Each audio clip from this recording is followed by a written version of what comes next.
Hey everyone, and welcome. If you're learning Hindi, you've probably stumbled over one tricky little word, your. It seems so simple, but in Hindi, it's got a secret. Well, today we're going to crack that code. Let's dive right in. All right, let's just jump in with a quick question for you. How would you say the phrase your bed in Hindi? So, which one is it? Would you say tera bistar? Or maybe tumhara bistar? Or how about aapka bistar? Go on, take a second. What feels right to you? Okay, you ready for this? The answer is surprise! All three of them can be totally 100% correct.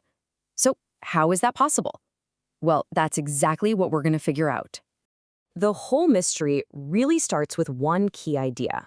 In Hindi, there isn't just one word for you. Nope, there are actually three, and it all boils down to formality. So you've got tu, which is super informal. You'd use this with your closest friends, maybe kids, but be careful. It can sometimes come off as rude. Then there's tum. This is kind of your standard, everyday, informal you for friends, family, people your age. And finally, you have ap, the formal, respectful one. You use this with elders, strangers, or in any kind of professional setting. Getting this first step right is absolutely crucial. Okay, so you've picked the right you for the situation. Now what? The next step is turning it into your, and this is where it gets really interesting. And it's a pretty straightforward swap, right? The very informal tu becomes thera. The regular informal tum becomes tumhara, and the formal up turns into aapka. Seems simple enough, but this is where the real secret of Hindi grammar kicks in. All right, get ready for it, because this is the big aha moment. We are about to unlock the one secret rule that makes all of this finally make sense. You know, in English, your is just your. It's easy. Your car, your houses, your idea, it never ever changes. But Hindi? Oh, the Hindi word for your is like a little chameleon. It actually changes its ending, and figuring that out is the key to everything. And here it is. This is the golden rule, you guys. The ending of tera, tumhara, or aapka has nothing to do with the person you're talking to. Nope. It changes to match the gender and the number, so singular or plural, of the object that's being possessed.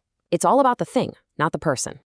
All right, now that we know the rule, let's put it to the test. We're going to see this thing in action, and it's all going to click into place, I promise. We'll kick things off with the most informal one, tera, which you'll remember comes from tu. Now, just keep that golden rule in mind. The ending is all about to change based on the object. Okay, let's break this down. For a masculine, singular thing, like one bed or bistar, we use tera. But if you're talking about multiple masculine things, like beds, see how it changes?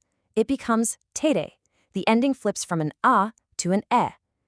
Now look at the feminine side. This is even easier. It's always teri, whether you're talking about one sister, bahan, or multiple sisters, bahane.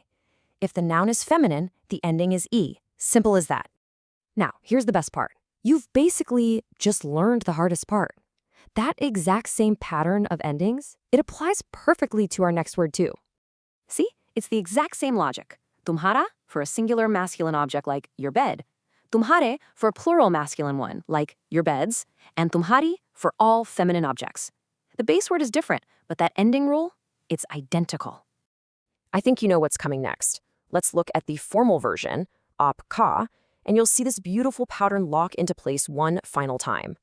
And there it is, Aapka for a singular masculine object, Aapke for a plural masculine one, and Aapki for anything feminine.